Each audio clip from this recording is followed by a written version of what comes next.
Bonsoir à tous, bienvenue dans le débat citoyen de l'Averti numéro 2. On est aujourd'hui dans un bar à Grenoble avec plusieurs citoyens et citoyennes autour de la table. On va faire, je rappelle un petit peu le concept du débat. En fait, on invite donc, comme c'est dans le nom du débat, des citoyens, des citoyennes pour parler sur un sujet d'actualité locale. J'ai décidé de proposer un sujet sur les gilets jaunes. Quel soutien des Grenoblois aux gilets jaunes? On a l'avantage d'avoir autour de cette table une personne qui suit le mouvement, qui fait partie du mouvement. Donc chacun va se présenter comme il veut et on va pouvoir démarrer le débat. Donc je laisse la parole à notre premier citoyen. Oui, bonjour, donc Guillaume, je suis grenoblois, photographe, montagnard, écologiste, beaucoup de choses, enseignant, voilà, et je suis intéressé par le sujet, évidemment, sans en avoir la connaissance pointue. Mais... Merci. Bonjour, Dimitri, je suis magasinier et je fais partie du mouvement des Gilets jaunes. Super. Bonjour. Agnès, je suis informaticienne, grenobloise, montagnarde comme Guillaume, et en ce moment je travaille pour la fonction publique. Très bien, on a aussi une autre personne autour de la table qui est en qualité d'observatrice, donc elle se présentera tout à l'heure si elle veut intervenir. Donc moi je me représente Ludovic Chatin, journaliste pour l'Averti. C'est moi qui vais animer le débat et on commence tout de suite avec ce sujet des Gilets jaunes qui, si vous ne le saviez pas, a commencé il y a maintenant plusieurs mois. À la base, il y a eu une pétition le 29 mai de Priscilla Ludowski qui ensuite a été contactée par Éric Drouet qui a eu l'idée de la manif du 17 novembre. Et ces deux personnes-là, en fait, sont à l'origine du déclenchement des Gilets jaunes, enfin en tout cas du réseau des Gilets jaunes. À Grenoble, plus particulièrement, il y a eu une assemblée générale le 4 novembre à Comboire pour organiser cette journée de mobilisation du 17. La journée du 17 a commencé dès 8h du matin avec plusieurs points de rassemblement, dont un rassemblement piéton Porte de France qui s'est déplacé jusqu'au Rondeau, et aussi à Comboire, parking de Comboire, qui est donc l'espace Comboire qui a été complètement bloqué toute la journée, et au parking de Carrefour de Mélan. Cette journée-là, il y a eu quelques interpellations. Il y a eu 8 interpellations d'après la préfecture. Un déblocage des CRS à 20h de Comboire, du Rondeau, pardon. Et il y a eu d'autres opérations, d'autres actions du mouvement des Gilets jaunes à Grenoble au cours des jours qui ont suivi. Donc ça s'est peut-être moins vu dans les actualités locales. La semaine du 19 novembre, il y a eu des barrages filtrants à Crolles et Vorep, des péages gratuits, des opérations escargots à Saint-Égrève, un blocage du centre des impôts débloqué par les CRS. Ensuite, donc Dimitri pourra nous valider un peu tout ça ou rajouter des choses. Et donc ça s'est joué pas mal sur les péages, Vorep, Crolles. Et aussi un rassemblement devant la préfecture en centre-ville le 23 novembre. Donc on peut dire quand même qu'il y a eu pas mal d'actions.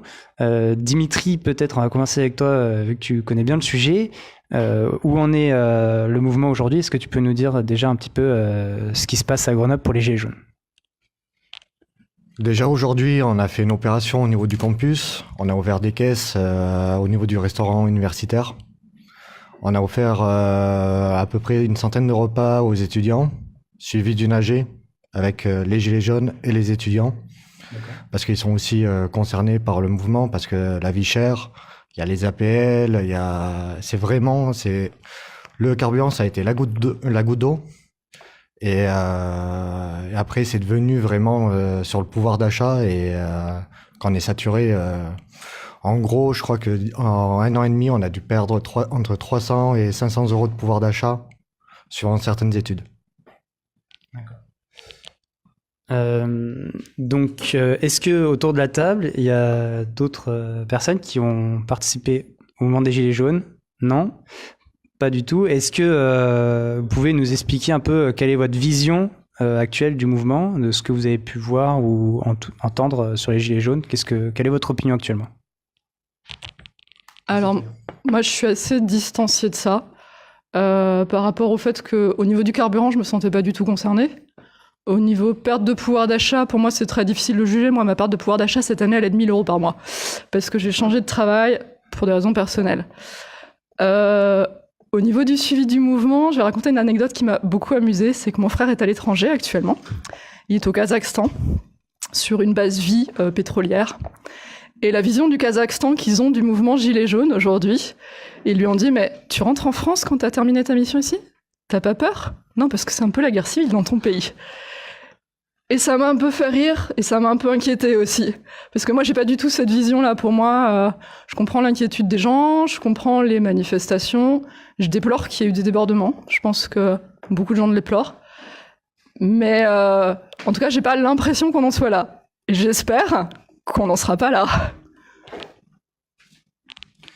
Au niveau de l'image des débordements, je pense que c'est plutôt au niveau des médias qui ont vraiment visé le week-end dernier sur Paris. Alors que sur toute la France, il y a eu des actions très pacifiques. Sur Grenoble, pardon. Comme sur Grenoble, c'était je crois qu'il y avait 700 personnes au péage de Vorep. Pour un péage gratuit, ça se passe très bien. Il n'y a aucun débordement. Tout se passe bien. Pareil à Crolles. Voilà, il y a juste à la préfecture où il y a eu le préfet qui a donné l'ordre qu'on évacue. Du coup, il y a eu un petit peu de gazage, mais rien de particulier. Hein.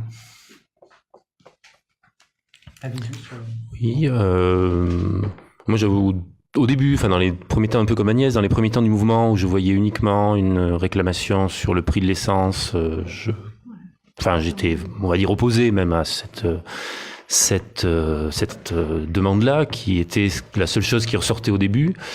Avec un mouvement qui s'oriente plus sur des questions de pouvoir d'achat, de répartition globale de la richesse, ça me semble quand même beaucoup plus intéressant, parce que voilà, l'augmentation du prix d'essence, je suis complètement favorable. Après, il faut que les gens qui ont réellement besoin de se déplacer en voiture puissent le faire et donc soit proposer des alternatives, soit d'autres systèmes de chèques ou autres, ça c'est tout à fait, mais que on doive consommer moins d'essence en France, ça me semble une évidence au vu des enjeux de réchauffement climatique entre autres, et puis du fait qu'elle va augmenter de toute manière, indépendamment de la question des taxes. Dans les années qui viennent, on sait que l'essence va devenir un produit de plus en plus rare. Donc sur ces aspects-là, je comprenais pas le mouvement, enfin plutôt je comprenais que j'étais complètement opposé à ces demandes-là. Sur ce qu'on voit apparaître depuis, on va dire, une semaine, j'ai l'impression de demandes et de revendications qui sont beaucoup plus générales. Je me sens beaucoup plus en accord avec ça. Les questions de pouvoir d'achat, les questions de fracture territoriale aussi. Enfin, ça a été dit. Effectivement, sur Grenoble, dans la partie plate de la métropole grenobloise, on peut pas dire qu'on manque de transport en commun ou d'alternatives à la voiture. C'est pas du tout vrai quand on sort un peu à 15-20 km de Grenoble. Et là, il faut qu'il y ait des solutions. Donc, cette partie-là, effectivement, est beaucoup plus intéressante. Voilà, c'est un peu ce que j'ai comme impression pour l'instant. Alors, merci pour les premiers temps de parole. Ce qui est justement la question centrale, c'est quel soutien des Grenoblois aux Gilets jaunes. Grenoble, du coup, qui est, comme tu l'as dit, très connecté avec les transports en commun. On peut faire du vélo pour relier un point à l'autre de l'agglomération. Et du coup, est-ce que c'est pas un mouvement aussi des Gilets jaunes, plus des personnes dans le département qui ont besoin de leur voiture pour se déplacer, du coup que c'est une nécessité de déplacement. Est-ce que Dimitri, tu peux nous dire un peu, est-ce que les gens viennent vraiment de tout le département? Est-ce qu'ils viennent un peu de la ville? Est-ce qu'ils viennent de l'agglomération? Est-ce que tu sais un petit peu qui sont les gens? Alors, au niveau de l'Isère, il y a énormément de groupes. Sur Grenoble, on est à peu près 8000 inscrits sur le groupe. Normalement, il y a Vorep, il y a Grenoble jusqu'à Crolles. Dans ce groupe-là. C'est en gros l'agglomération grenobloise. En participation, on arrive à atteindre sur le Vorep, et comme j'ai dit tout à l'heure, on était 700, je crois qu'ils étaient sur 200 sur Crolles, sachant que tout le monde ne peut pas participer en même temps. Voilà, on est tous des travailleurs et il y en a qui travaillent les week-ends et on essaye de le faire tourner. D'accord. Et alors Sur le côté écologie, où on voit que le mouvement tourne un petit peu autour de ces questions-là. Est-ce que c'est aussi le gouvernement qui essaye de jouer là-dessus? Qu'est-ce que vous pensez des mesures on parle de l'écologie justement parce que la taxe est montrée, est affichée pour faire de l'écologie, et au final, le mouvement, en tout cas dans ce qu'on voit, on a l'impression qu'il est là pour dire on veut faire de l'écologie, mais de la vraie écologie. Qu'est-ce que tu penses de ça? Alors déjà sur la taxe écologie, il faut savoir qu'il y aura que 20% qui sera reversé vers l'écologie. Donc il y a 80% qui va partir sur des autres caisses. Après, est-ce qu'une voiture électrique est écologique? Elle émet, certes quand elle roule, zéro. Niveau construction de la batterie, c'est énorme. Une voiture électrique, qu'à sa construction, a quasiment pollué autant qu'une voiture diesel pendant toute sa vie. Il faut des métaux rares. Ces métaux rares, il faut les extraire. C'est des produits chimiques très dangereux, qui généralement sont en Chine. Il y a eu des reportages sur les métaux rares des batteries des téléphones portables, comme Caché Investigation. On voit que c'est des villages entiers, des cantons qui sont atteints du cancer. L'eau est polluée. Il n'y a plus rien qui peut pousser pour des décennies, et on va amplifier le phénomène si on va sur le tout électrique. Après, c'est pareil, faudra augmenter la capacité électrique de la France. Il n'y aura pas 36 solutions. On dit que ça va être de l'énergie verte amenée par des panneaux solaires, par l'éolienne. Déjà, pour qu'en panneaux solaires, il faudrait recouvrir plusieurs fois la France pour subvenir jusqu'aux besoins de la France. Du coup, c'est un peu n'importe quoi. La seule solution, c'est construire d'autres centrales nucléaires. Le gouvernement a dit qu'ils n'allaient pas construire d'autres centrales nucléaires, mais il faut savoir qu'il y a déjà 2 autres EPR qui sont en précommande. Du coup, je pense qu'ils nous mentent un petit peu, ils cachent la vérité. Alors moi, par rapport au gouvernement, j'ai un peu l'impression qu'ils veulent pas sortir du sujet de l'essence, alors que pour moi, c'est pas le fond du problème. Pour moi, en fait, j'ai vu pas mal de cartes qui ont tourné sur Internet, qui montrent bien que les mouvements gilets jaunes, là où ils sont les plus actifs, c'est là où il y a le moins de services publics, c'est là où les zones sont désertées, c'est là où il n'y a plus rien pour les gens, et où la voiture est devenue indispensable. Le fond du problème, c'est que l'essence est devenue trop chère pour des gens qui sont obligés d'utiliser leur voiture. Il n'y a plus de postes, il n'y a plus d'écoles, il n'y a plus de choses comme ça au fond des villages. Il y a des tas de gens qui adoreraient ne pas avoir à utiliser leur bagnole. Et ça, je trouve que... Enfin, moi, j'ai vraiment l'impression que l'État n'a pas entendu le truc. Après, peut-être que justement, le mouvement s'est trop focalisé sur cette question d'essence. Peut-être qu'il aurait fallu s'y prendre autrement, je sais pas. Je n'ai pas participé au truc. Mais pour moi, l'essence, c'est un symptôme du problème, mais c'est pas la cause. Ouais, l'essence, c'est vraiment la goutte d'eau. C'est vraiment ce qui a fait déborder le vase, et ça, je peux le confirmer. Moi, j'ai grandi dans un petit village de 500 habitants au milieu de la forêt landaise. Le village le plus proche est à 10 km. Il n'y a pas de boulangerie. Il y a la poste, c'est la mairie, c'est ouvert que le matin. Il n'y a rien du tout. On est obligé de prendre la voiture pour y aller. Il y avait les anciennes gares, on les a fermées. Il n'y a vraiment plus rien. Et on est obligé d'avoir la voiture pour aller travailler. Pour aller travailler, on est obligé de faire 30 km. Voilà. Ça a l'air, ça coule de sens, j'allais dire. On va avancer un petit peu sur le débat. Il y a eu aussi l'organisation des Gilets jaunes qui se fait essentiellement sur les réseaux sociaux actuellement. On a pas mal de pages Facebook, tu l'as évoqué Dimitri, donc 8000 personnes sur le groupe Grenoble. Et notamment, je suis tombé sur une vidéo qui a fait à peu près 40 000 vues, qui a été tournée par un certain Dimitri, ici présent. Et on voit en fait les Gilets jaunes qui sont j'ai oublié, à Visil, au château de Visil, berceau de la Révolution. Et donc, il y a cette idée derrière, peut-être, de faire la révolution. On entend des slogans Macron démission. Il y a des fois des appels aussi d'être un peu plus dans l'action, à vouloir faire des choses concrètes. Donc, et on est loin de juste on discute et on propose des réflexions. Donc, est-ce que tu peux déjà nous dire un petit peu comment ça s'est passé au château et pourquoi avoir fait cette action là-bas? Alors l'action au château, c'était pour marquer le coup vraiment et avoir un symbole fort pour leur dire que faut nous écouter avant que ça déborde. Voilà, c'est vraiment que il y a une colère profonde des Français.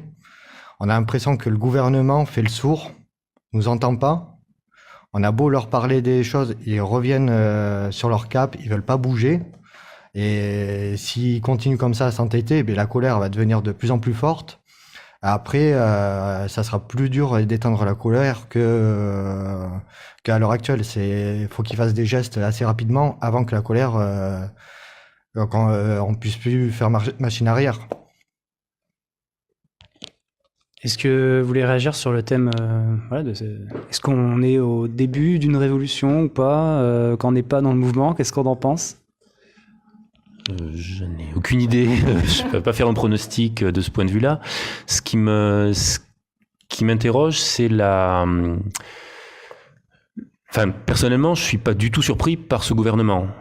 J'ai pas voté pour lui. J'ai même fait tout ce que je pouvais pour que ce soit pas pour lui que les gens votent en termes de campagne électorale. Donc, je comprends pas en fait ce qui a changé en un an dans la vision des gens qui ont voté pour ce gouvernement, qui a été les législatives présidentielles, on peut dire que c'était un peu particulier, mais aux législatives, il y a eu un raz-de-marée pour les candidats de Macron. Donc les gens à ce moment-là adhéraient à un programme qui n'est pas très différent de ce qui a été fait. Enfin, on pouvait deviner tout ce qui a été fait ou pas fait dans la politique suivie. Donc voilà, une fois que Macron aura démissionné, enfin si c'est la demande et que ça en arrive là, et personnellement je serais ravi, mais pour quel programme voteront les gens? Enfin, un mouvement politique, ça a un intérêt et une légitimité complètement pour faire changer une situation, mais vers quelle situation les gens qui participent à ce mouvement souhaitent aller en termes de gouvernement? J'ai entendu parler d'assemblée citoyenne, j'ai entendu parler de propositions qui d'un groupe Facebook à l'autre se regroupent ou pas, et je veux pas discuter d'un point qui me plairait ou qui me plairait pas, mais je vois quelque chose qui est très diffus, donc du coup c'est intéressant, mais j'ai du mal à voir vers quoi ça peut aller. Donc après voilà, je fais pas de pronostic, mais c'est l'impression que j'ai. Alors avant de passer la parole à Agnès, juste revenir sur justement l'organisation. En ce moment, il y a eu dans les médias une délégation qui a été désignée mais qui n'a pas été reçue. Au final, il y a eu 2 personnes qui ont été reçues, c'est ceux qui ont initié le mouvement, donc Éric Drouet et Priscilla Ludowski. Il y avait justement Julien Terrier, c'est ça, à Grenoble, qui représente un peu le mouvement, et il y a sur le groupe, on se demande est-ce qu'on a besoin de porte-parole pour porter un message, etc. Donc c'est vrai, où on va, la question de où on va, qu'est-ce qu'il y a derrière, une question très, très pertinente. Et du coup, Agnès, tu voulais peut-être réagir là-dessus. Alors, où on va, je sais pas, mais moi j'ai clairement l'impression que ça part n'importe où. Qu'il n'y a pas d'alternative derrière. Le tweet qui m'a fait rire aujourd'hui, c'est Christine Boutin qui relie le mouvement des Gilets jaunes à la PMA. Là, je me suis dit, mais what the fuck? Qu'est-ce que c'est que ce délire? Où est-ce qu'on part? C'est quoi la suite, quoi? Et moi, je suis un peu comme Guillaume, hein. Je veux dire, j'ai pas voté Macron, mais je suis pas du tout surprise. Enfin, j'ai envie de dire aux gens qui ont voté pour lui, vous attendiez quoi? Vous espériez quoi? Il applique exactement ce pourquoi on l'a élu, et c'était tout à fait prévisible. Donc, où est-ce que vous espérez aller ensuite en manifestant? Je sais pas. Est-ce que juste changer le prix de l'essence, ça va changer quelque chose? Ça m'étonnerait. Après, derrière, il faut construire peut-être autre chose, parce que juste faire la révolution, je pense pas qu'on aille bien loin. Mais justement, au niveau des revendications, tout le monde n'est pas tout à fait d'accord. Sur les 8 représentants, c'est pareil au sein du mouvement, c'est très partagé. Il y a sur Grenoble, c'est un peu du 50-50. Il y a eu des votes où c'est du 80 contre avoir des représentants. Voilà, c'est vraiment très très vaste. Voilà. Quels sont les arguments? Les arguments, c'est que, en gros, que c'est les citoyens et ils doivent nous parler directement, quoi. Et on veut pas faire le jeu du gouvernement. Lui, justement, il veut qu'on se précipite à nommer et à se diviser entre nous, justement pour étouffer le mouvement et pour l'éteindre. Et je pense que c'est sa seule stratégie. Après, au niveau des élections de M. Macron, je pense que c'était prévisible déjà qu'avec sa loi travail, il est arrivé avec un projet, on va dire, assez libéral et voudrait faire peut-être un système à l'américaine. Et si on analyse un peu les projets ou quoi, c'est la fin de la sécurité sociale. Je pense que d'ici à la fin de son mandat, ça sera ça. Si on continue à le laisser faire. Après, les solutions, la moins pire, ça serait peut-être dissoudre l'Assemblée nationale. Et s'il fait pas ça rapidement, après, je sais pas jusqu'où ça peut aller. Après, qu'est-ce qu'il va avoir derrière? On va faire des AG. Avec les AG, on va essayer de construire déjà des revendications et qu'est-ce qu'on peut faire après. Et c'est en faisant des débats un peu comme Nuit debout ou des trucs comme ça, quand on pourra avoir peut-être pour soit une nouvelle société ou continuer sur l'actuel, on ne sait pas du tout. Alors tu as enchaîné un petit peu sur ce que j'allais dire. Nuit debout, justement, alors il y a Gaël qui pouvait potentiellement participer à ce débat, finalement n'est pas venu, il m'a laissé quelques mots. Il nous raconte que pour lui, ce mouvement Gilets jaunes, les personnes sont fâchées mais pas fachos, mal organisées, peu prudents mais sincères. Donc voilà, il module un peu ses critiques. Et ils n'ont pas peur d'aller au casse-pipe, comme à la préfecture vendredi passé à Grenoble, mais évoluent et apprennent vite la répression en face. Donc c'est vrai qu'il y a peut-être des gens qui ne sont pas encore habitués à aller en manif, à prendre des gaz lacrymaux. On va revenir sur le sujet aussi avec la relation avec les forces de l'ordre. Et il fait le parallèle avec Nuit debout, parce qu'il trouve que le mouvement est efficace par le nombre, là où Nuit debout a peut-être pas réussi son coup il y a quelques années. Et aujourd'hui, Nuit debout, c'est plus avec nostalgie qu'on en parle que dans l'action. Donc il y a ces mouvements qui sont pourtant très différents, qui trouvent quand même une sorte de lien. Voilà, donc c'est assez surprenant. Enfin, ces commentaires ne m'aiment pas. Et je vais enchaîner sur justement les relations que le mouvement a avec les forces de l'ordre. Donc j'ai lu dans la presse sur Place Grenette que il y avait des accointances, comment on pourrait dire, ça allait plutôt bien le rapport avec la gendarmerie ou la police nationale, mais avec les CRS, tout de suite ça bloque. Voilà, donc un peu le rapport, le rapport avec l'autorité. Et pourtant, il y a eu donc ça c'est de l'information de Place Grenette aussi, c'est qu'il y a les manifestations n'ont pas été déposées à temps en préfecture pour le 17 novembre, mais elles ont quand même eu lieu et il n'y a pas eu ils n'ont pas dégagé les manifestants tout de suite. Donc est-ce que tu notes, Dimitri, dans le mouvement quand même un rapport spécial avec les forces de l'ordre? Vous essayez de discuter avec eux, on voit souvent sur les vidéos que pourquoi vous faites ça, vous êtes dans la même situation que nous. Alors est-ce qu'il y a une approche différente de ce mouvement vis-à-vis des forces de l'ordre et peut-être plus d'affinité avec le mouvement? Au niveau des forces de l'ordre, et déjà on va commencer par les déclarations de préfecture. On ne dissert pas comme une manifestation, mais plus comme un mouvement citoyen. D'où une petite nuance, d'où on ne fait pas de déclaration en préfecture, parce que c'est les citoyens qui se soulèvent, qui expriment leur colère. On n'est pas une organisation, on n'est pas une association. C'est vraiment... il y a une personne qui a fait, Julien Terrier, qui a créé l'événement, mais c'est tout. Après, on s'est tous rassemblés autour de lui, on est tous égaux. Il y a pas réellement un chef ou quoi, on a tous notre mot à dire. Après, au niveau des forces de l'ordre, la police, la gendarmerie, on discute. Après, c'est comme partout, ils ont des ordres. Et une fois qu'ils ont des ordres, ils sont obligés de les appliquer. Les CRS, c'est pareil. On les a vus quand on leur parlait ou quoi, ils souriaient. On avait des regards en disant on vous comprend, mais ce qu'il y a, le préfet donne l'ordre de charger. Ils sont obligés de charger, autrement c'est un acte de démission pour eux. Ils sont obligés de suivre l'ordre du préfet, surtout si on n'est pas nombreux, quoi. D'accord. Est-ce que vous voulez réagir, Agnès ? Moi, ça me donne l'impression que les forces de l'ordre ont quand même des consignes de laisser faire. et de laisser les gens manifester et de pas s'interposer. Parce que sinon, il y a longtemps que ça serait parti en clash. Je pense que c'est parti en clash pour d'autres manifestations beaucoup plus vite que ça. Après, il y a peut-être une volonté justement de dire, laissons les gens manifester, quand ils en auront marre, ils rentreront chez eux. Ça peut être une politique. Hein. Mais en tout cas, moi, j'ai vraiment le sentiment qu'il y a des consignes derrière de dire laissons faire tant que ça ne dégénère pas trop. Après, je voulais rebondir un tout petit peu. Tu voulais l'avis des Grenoblois sur les Gilets jaunes. Au boulot, moi, le premier jour, j'avais pas mal de collègues qui m'ont dit qu'ils soutenaient un peu, qu'ils étaient quand même bien d'accord, tout ça. Parce que j'ai pas mal de collègues qui viennent de loin, qui prennent leur voiture, qui habitent dans les montagnes, et qui prennent leur voiture pour descendre parce qu'ils n'ont pas le choix. Parce qu'il n'y a pas de transport en commun chez eux. Ça, c'était le premier jour. Le deuxième jour, dès qu'il y a eu 2-3 trucs, qu'il y a eu un mort quand même, et sur Internet, on a tous été d'accord sur le fait qu'il y aurait d'autres manifestations où il y aurait eu un mort, ça aurait pris des proportions vachement autres que celle-là.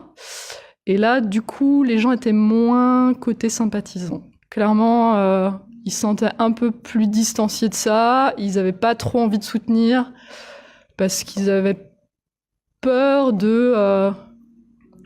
peut-être de s'engager dans quelque chose, parce qu'ils n'ont pas envie de violence, tout simplement. Et c'est ça le truc, c'est que les gens, ils n'ont pas envie de violence, ils n'ont pas envie que ça dégénère. Est-ce que Guillaume, tu veux rajouter quelque chose? Non? C'est bon? Donc, merci Agnès pour ce témoignage. Et effectivement, il y a eu une personne décédée à Pont-de-Beauvoisin. Donc, Pont-de-Beauvoisin, c'est côté Savoie. Il y a la ville côté Savoie et la ville côté Isère. Donc, on est à la limite Savoie-Isère, dans le Nord Isère. Et cette personne, donc d'après les premiers éléments qu'on a, c'est que la personne était en voiture et a roulé sur un manifestant. A priori, elle était prise de panique. Et est-ce que cet événement, comment a été vécu cet événement chez les Gilets jaunes, Dimitri, tu peux nous le dire? On l'a mal vécu parce que on veut pas de morts dans nos rangs ou même des personnes qui sont en désaccord. Ça, je pense que tout le monde est d'accord. La mort, c'est ce qu'il y a de pire et on veut la sécurité de tous. Hein. Après, apparemment, c'était une personne qui devait emmener son enfant à l'hôpital. Nous, les consignes, elles sont claires, c'est que toute urgence, on laisse passer. On essaye, c'est les urgences. Dès que on voit que les personnes s'énervent un peu, on les laisse passer. Après, c'est vrai qu'il y a des gens qui sont très tendus et sur les blocages. C'est pour ça qu'on a arrêté un peu les blocages. On fait plus des péages gratuits. Et puis aussi, on veut pas embêter les citoyens qui, c'est pour ça au niveau des blocages, on n'aime plus trop les faire, quoi. Surtout sur Grenoble. Après, on essaie maintenant plus s'attaquer au niveau des centres des impôts, tout ce qui va représenter un peu l'État. Voilà. Très bien, merci d'avoir précisé tout ça. Et donc effectivement, un événement tragique qui, on espère, ne se reproduira plus.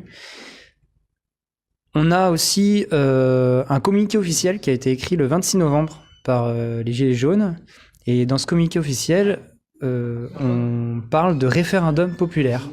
Donc l'idée de consulter finalement l'ensemble de la population.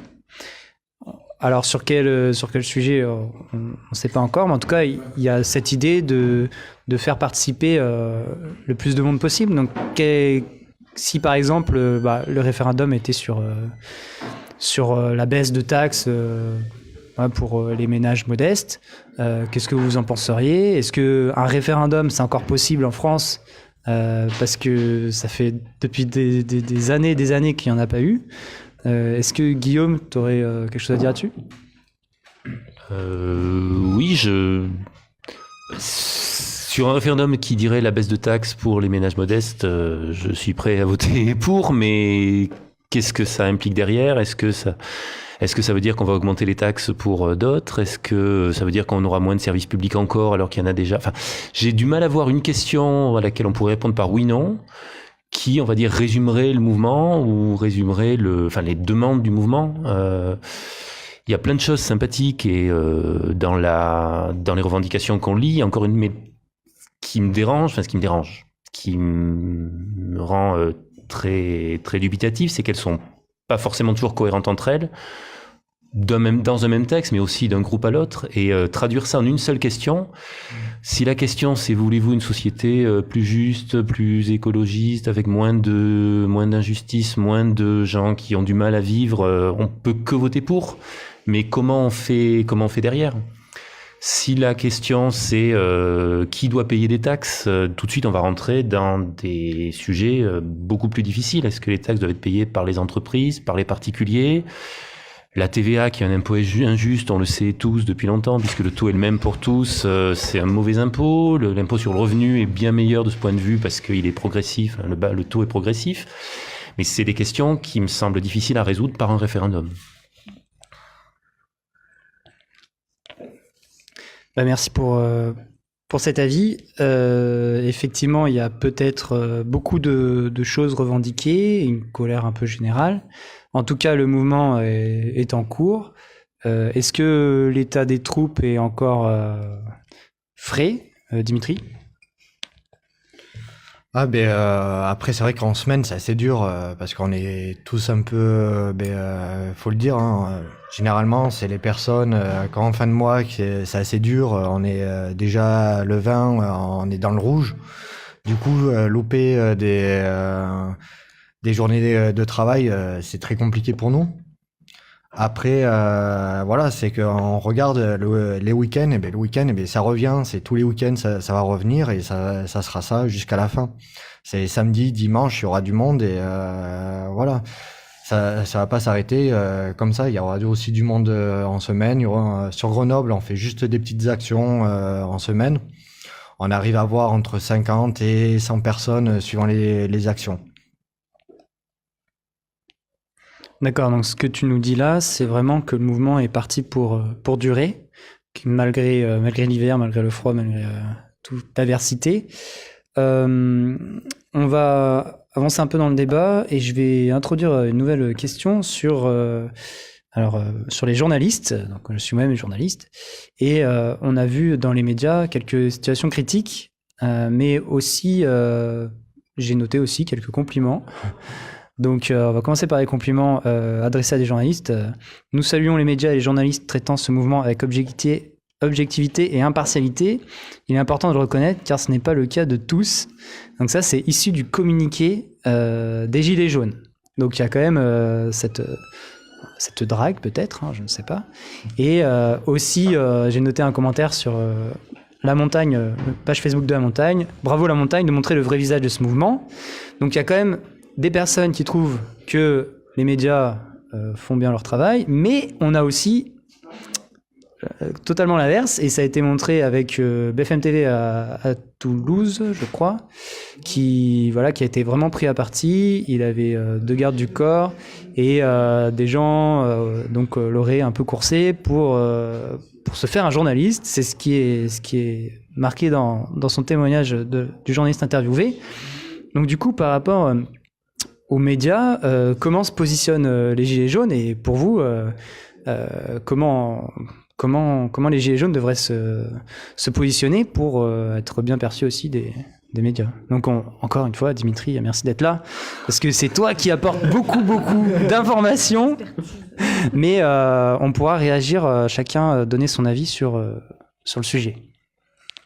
Déjà pour nous, BFM Télé, c'est un peu la chaîne à Macron, hein. Le groupe de BFM a financé quand même la campagne de Macron. Derrière, on voit qu'ils montrent que les mauvaises images. Les bonnes images, on les voit pas trop. Même ce week-end à Paris, ils ont fait voir que les débordements. Alors qu'à Paris, il n'y a pas eu que des débordements. Il y a eu plusieurs personnes qui sont allées à Paris et ça se passait très bien aussi. Après, au niveau des médias, niveau Grenoble, je sais qu'au niveau de vendredi dernier à la préfecture, quand on entend que François nous dit qu'on était 40 et que c'est nous qui avons provoqué les CRS, c'est complètement faux. Le Dauphiné l'a bien dit, on était 200 et puis à un moment ils ont eu l'ordre d'évacuer et c'est là qu'ils nous ont commencé à gazer parce qu'on voulait rester. Voilà, après ils ont fait la stratégie les CRS de nous envoyer vers le centre-ville.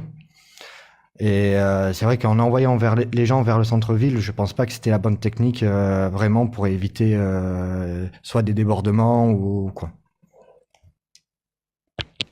Alors, que BFM fasse de l'information de merde, c'est un fait, et je contredis pas. C'est pas une raison pour se faire un journaliste. Franchement, c'est condamnable, et c'est quelque chose qui, pour moi, vous a vraiment, vraiment porté préjudice. Après, moi, je suis pas fanat des médias pour une autre raison, je vais déborder un peu. Le week-end dernier, je sais pas combien vous étiez à la préfecture, mais nous, on était 1500 dans les rues. Et on a très peu parlé de nous. On était 1500 à marcher contre les violences sexuelles. Et les médias ont complètement éclipsé le sujet. Est-ce que vous avez abordé le fait de faire des actions en parallèle de ça? Est-ce que vous avez abordé le fait de nous voler la vedette? J'imagine qu'il y a même des gens de chez vous qui étaient à cette manifestation. Mais moi, ça m'a cassé les pieds qu'on parle de 4 pauvres pavés lancés contre les CRS alors qu'on était 1500 dans les rues. Eh bien, moi, je faisais partie de la manifestation. J'étais dans les 1500 avec le gilet jaune. Voilà. Et les gens m'ont interrogé sur le mouvement et même des fois me regardaient un peu bizarre en disant qu'est-ce qu'il fait là Eh bien oui, les gilets jaunes sont contre la violence. Et la violence faite aux femmes et toute forme de violence, même contre la violence qui a été faite aux journalistes ou quoi. Voilà, c'est pas notre mouvement à nous, la violence. Faut arrêter. On est là, on exprime juste notre colère, on veut la faire voir et qu'on se fasse entendre, c'est tout. Après, sûrement qu'il y aura aussi des gilets jaunes au milieu de la manifestation de samedi qui est organisée par les syndicats, parce que tout le monde est des citoyens.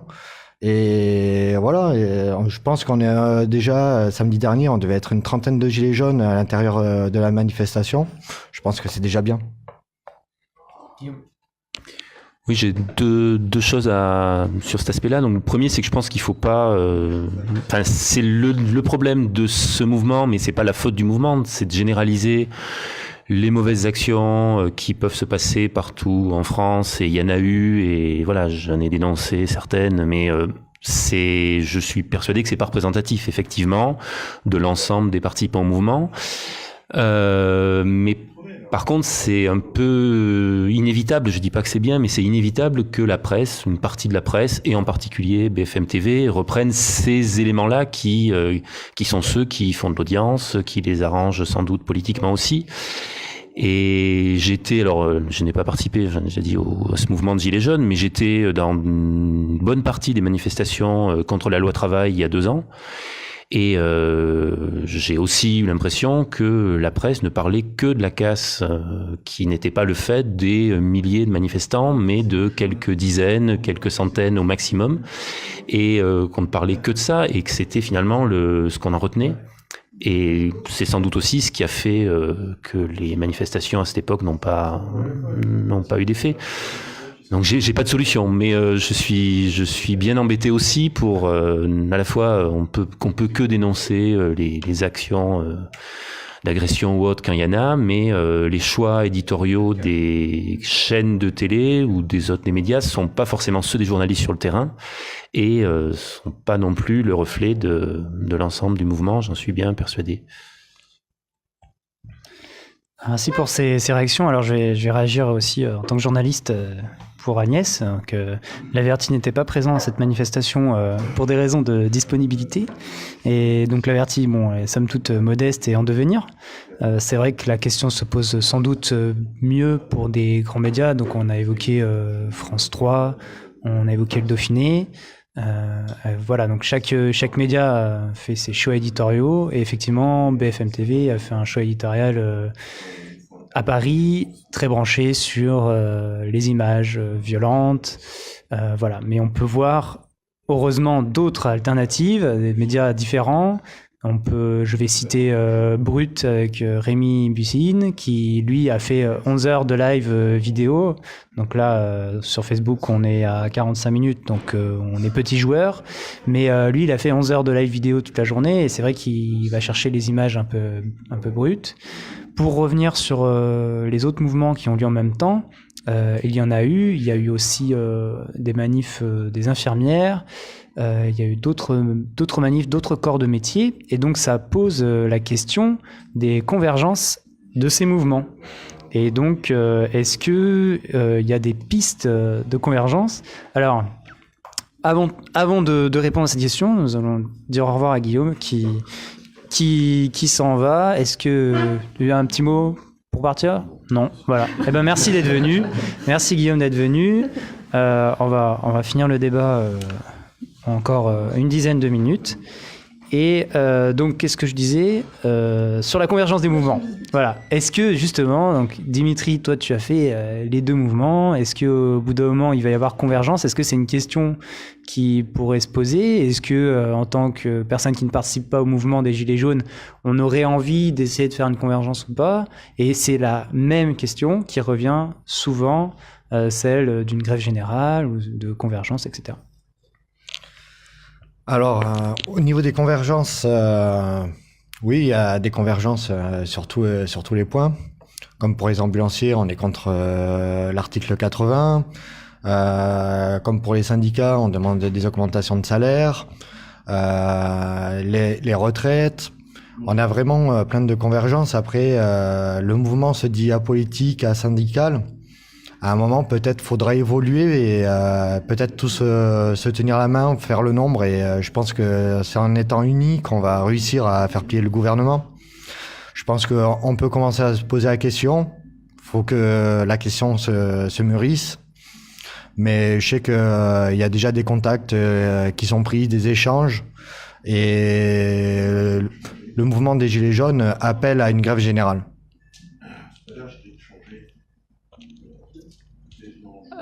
Appeler une grève générale, je pense que pourquoi pas, mais le problème c'est qu'il faut des vraies revendications derrière. Et moi je sais qu'aujourd'hui j'ai reçu des mails d'appel à la grève de syndicats divers et variés. J'ai pas pris le temps de les lire à fond, j'ai survolé, mais j'ai pas vu le motif de la grève. Et moi ça m'ennuie de faire grève sans savoir pourquoi. Et je pense qu'avant de lancer une grève générale, faut avoir qu'est-ce qu'on revendique clairement. Et aujourd'hui c'est parti de l'essence, on peut gréver sur l'essence. Moi, je grèverais pas sur l'essence personnellement, parce que je suis comme Guillaume. Pour moi, le prix de l'essence aujourd'hui, il est nécessaire. Mais du coup, voilà. Enfin, avant de gréver, pour moi, c'est pas la première étape. Pour moi, il faut commencer par autre chose. Tu veux réagir, Dimitri? Déjà au niveau des revendications de la vie, pour qu'il n'y ait pas trop de perte de pouvoir d'achat pour tous. Après, il y a les retraites, les petites retraites. Est-ce que il y en a qui vivent sous le seuil de pauvreté?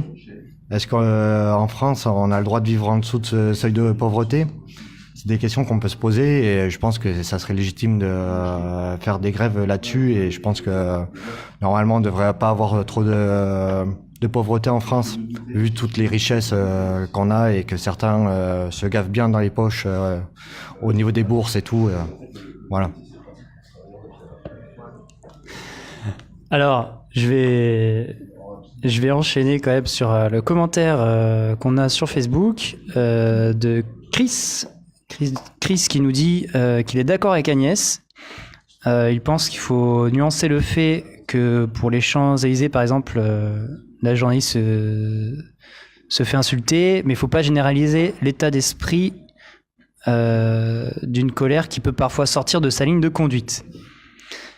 Et il conclut, après tout, il y a des bons et cons partout, regardons notre gouvernement. LOL. Voilà.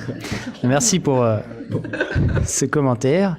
Il pense aussi que BFM, pour sa part, cherche à faire du buzz pour l'audience.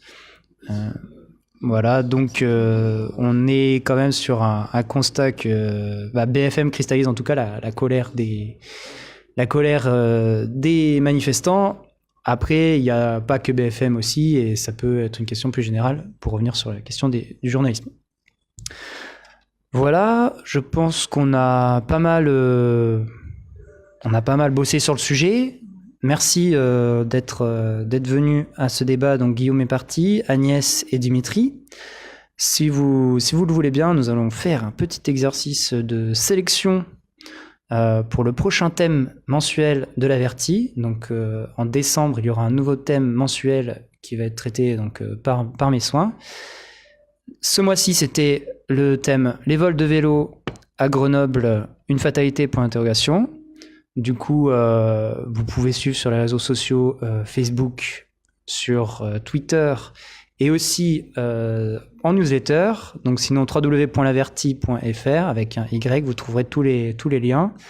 Et donc il y a eu toute une série de vidéos, d'interviews de citoyens vidéo. Il y a eu un article de fond et il y a aussi chaque fin de mois des contributions citoyennes, notamment une contribution citoyenne de Agnès ce mois-ci qui a été publiée sur le sujet de Pôle emploi. Donc ça peut être, vous pouvez participer à la construction de l'information locale. Donc c'est parti, je vais vous présenter 5... alors est-ce que, avant de passer à ce vote, est-ce que notre observatrice veut s'exprimer? Non. Eh bien nous allons passer donc à la présentation de ces sujets. Je vous présente 5 sujets et il faudra me dire, vous qui êtes présents autour de la table, les 2 qui vous paraissent le plus pertinents pour en sélectionner 3 au final. Le premier sujet, les chantiers ouverts au public à Grenoble, les COP. Alors je ne sais pas si vous connaissez, en fait, des citoyens peuvent se réapproprier l'espace public au moyen de petits travaux dans leur quartier. L'idée, donc ça se passe à Grenoble. L'idée c'est de voir comment ça fonctionne, est-ce que ça marche par rapport à ce qui est proposé de se réapproprier l'espace public, voir un peu tout ça. Ça c'est le premier sujet. Deuxième sujet, on a déjà été proposé plusieurs fois sur l'Averti, à chaque fois tout proche d'être élu. La monnaie locale, le Cairn. Je le repropose parce il va y avoir un comité d'orientation de fin d'année tout début décembre. Ça fait un peu plus d'1 an que la monnaie locale est en circulation, donc ça peut être l'occasion de voir un peu les premiers impacts, faire un petit premier bilan, et aussi la mise en place d'une monnaie locale dématérialisée bientôt, donc voir où ça en est tout ça, et ça pourrait être intéressant. Ça c'est le sujet numéro 2. Troisième sujet, les SDF, qui sont les SDF dans nos rues? L'idée, ça serait de voir qui ils sont, quels peuvent être leur quotidien, quels sont les moyens d'accueil qui sont possibles. Aller à la rencontre de ceux qui sont dans la rue, qui peuvent faire la manche, qui passent leur journée dehors dans le froid, et essayer de connaître leur histoire, leur vision des choses. Le 4e sujet, je propose de faire un sujet sur les services civiques de l'agglomération grenobloise. Pourquoi ils s'engagent dans le service civique, d'où ils viennent, quels sont leurs projets, est-ce que ça va les aider ensuite à trouver un boulot derrière, à s'insérer professionnellement. Donc plus un sujet autour des jeunes, parce que c'est entre 16 et 25 ans qu'on peut faire un service civique. Et un dernier sujet plus sécurité à vif. J'avais repéré déjà dans un ancien live tweet des citoyens vigilants à vif qui sont en partenariat avec la gendarmerie. C'est un dispositif qui permet de signaler, si par exemple un voleur qui va dans une maison, ils appellent la gendarmerie. J'imagine que ça se passe comme ça. Et justement, l'idée, c'est de voir pourquoi ils ont mis en place ce dispositif, comment il fonctionne, est-ce qu'il est efficace et surtout qui participe et avec quelle motivation. Donc je vous rassure, il y a quand même une charte et tout qui est signée, voilà. Mais justement, l'idée, c'est d'aller un peu plus loin et d'aller à vif, un peu plus loin que Grenoble Centre. Alors, qui veut s'exprimer pour choisir 2 sujets? Les SDF, je pense que ça serait bien de leur donner un peu de vue. Et on passe souvent à côté sans les voir et on les ignore. Et je pense que ça serait un bon petit sujet. Et après, la monnaie locale. D'accord.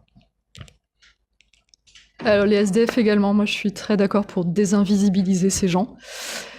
Et j'hésite beaucoup parce que la monnaie locale m'intéresse beaucoup, mais les services civiques aussi, je trouve que c'est un sujet qui n'est pas du tout abordé et qui est complètement invisibilisé. Donc je vais dire les services civiques pour qu'on parle des jeunes. Très bien. Est-ce que notre observatrice veut voter? Alors du coup, je choisis les services civiques aussi et les SDF également. Ouais. Services civiques et SDF, voilà. Donc alors, on va choisir... si vous êtes réactif en ligne, vous pouvez laisser un commentaire avec vos préférences. Donc, avec unanimité, il y aura le sujet sur les SDF dans nos rues. Qui sont-ils? Quels sont leurs quotidiens? On va donc mettre en vote aussi le vote service civique dans l'agglomération grenobloise. Et donc ensuite, on a, avec les votes de Guillaume qui était là tout à l'heure, il a aussi voté pour les chantiers ouverts au public et les SDF dans nos rues. Donc ça va se jouer, 3e sujet proposé, soit les chantiers ouverts, soit la monnaie locale, le Cairn. Du coup, Est-ce qu'on prend la monnaie locale parce qu'Agnès, tu hésitais un petit peu là-dessus, ou Dimitri? Qu'est-ce qu'on tranche? Troisième sujet, à trancher. Troisième, service civique. Service civique, il est bon. SDF, il est bon. SDF. Monnaie locale ou chantier ouvert au public? Là, je reste sur la monnaie locale. Allez, monnaie locale. Allez, monnaie locale en sujet proposé aussi. Donc on aura ces 3 sujets proposés à un vote. Que le service civique reviendra plus tard. Pardon, les chantiers participatifs, je pense que ça reviendra plus tard. D'accord. Je ne doute pas que le sujet puisse intéresser. Merci Agnès, merci pour vos votes. Du coup, on va proposer pendant 24 heures sur les réseaux sociaux, Twitter et Facebook, il y aura donc 2 votes qui vont s'additionner sur les SDF dans nos rues, les services civiques dans l'agglomération grenobloise et la monnaie locale, le Cairn. Ce sera un des sujets qui sera traité. Voilà. Et donc nous avions aussi le vote de Chris qui nous dit monnaie locale et SDF. Donc du coup, on est bon. C'est parfait. Donc n'hésitez pas à voter, à faire voter les gens que vous connaissez. Donc soit sur Facebook, soit sur Twitter, selon votre moyen préféré. Voilà, je termine ce live pour vous dire merci à tous d'être venus pour débattre. N'hésitez pas à venir en tant qu'observatrice, comme Mélanie, qui s'est fait toute discrète.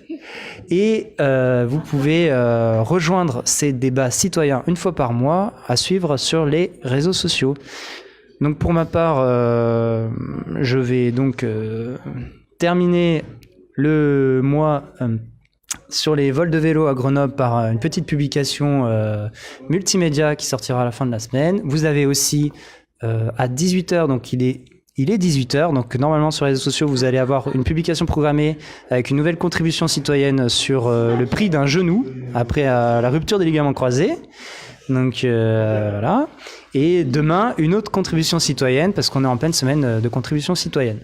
N'hésitez pas aussi à faire un petit tour sur la page Tipeee de l'Averti pour soutenir la production des contenus. Toute aide financière est la bienvenue.